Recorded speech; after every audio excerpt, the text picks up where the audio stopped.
Assalamualaikum warahmatullahi wabarakatuh. Halo guys, kembali lagi bersama saya Yusro Muin Munte, NIM 0506213155. Pada kesempatan ini saya akan memenuhi tugas dari dosen saya dan saya akan mengambil materi tentang HAM. Untuk info selanjutnya, maka tonton videonya sampai habis. Terima kasih. Materi yang saya ambil adalah tentang HAM atau hak asasi manusia. Pengertian hak asasi manusia.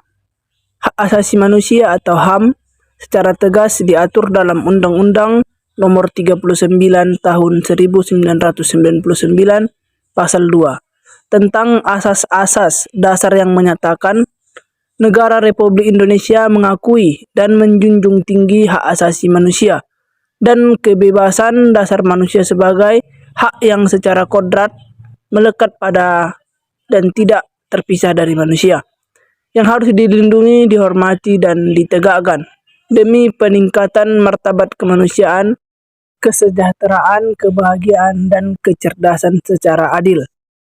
Ciri-ciri dan tujuan hak asasi manusia. Hak asasi manusia pada dasarnya bersifat umum atau universal, karena diyakini bahwa beberapa hak yang dimiliki manusia tidak memiliki perbedaan atas bangsa, ras, atau jenis kelamin.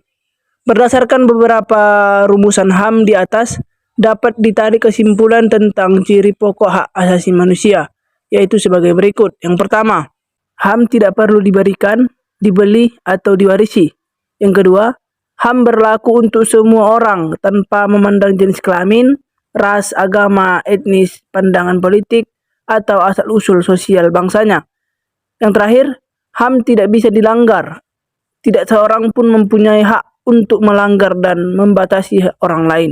Tujuan hak asasi manusia yaitu sebagai berikut. Yang pertama, HAM adalah alat untuk melindungi orang dari kekerasan dan kewenang-wenangan. Yang kedua, HAM mengembangkan saling menghargai antara manusia. Dan yang terakhir, HAM mendorong tindakan yang tidak dilandasi karena tanggung jawab dan menjamin bahwa hak-hak orang lain tidak dilanggar. Selanjutnya, bagaimana HAM di Indonesia? HAM di Indonesia sejak kemerdekaan tahun 1945 sampai sekarang, di Indonesia telah berlaku 3 undang-undang dalam 4 periode, yaitu yang pertama, periode 18 Agustus 1945 sampai 27 Desember 1949 berlaku Undang-Undang 1945. Yang kedua, periode 27 Desember 1949 sampai 17 Agustus 1950 berlaku konstitusi. Yang ketiga, Republik Indonesia Serikat. Yang keempat, 17 Agustus 1950 sampai 5 Juli 1959 berlaku Undang-Undang 1950.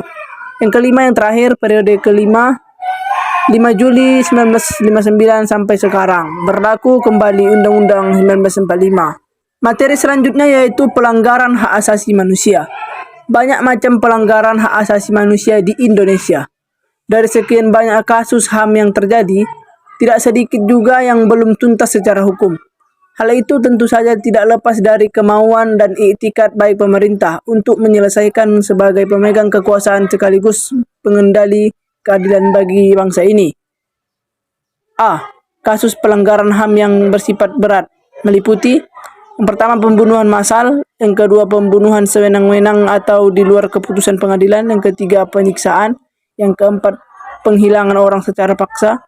Dan yang terakhir, perbudakan atau diskriminasi. B. Kasus pelanggaran HAM yang biasa.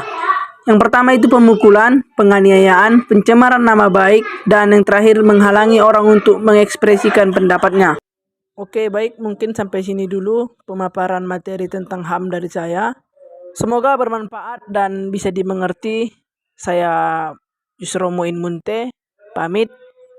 Assalamualaikum warahmatullahi wabarakatuh. Terima kasih.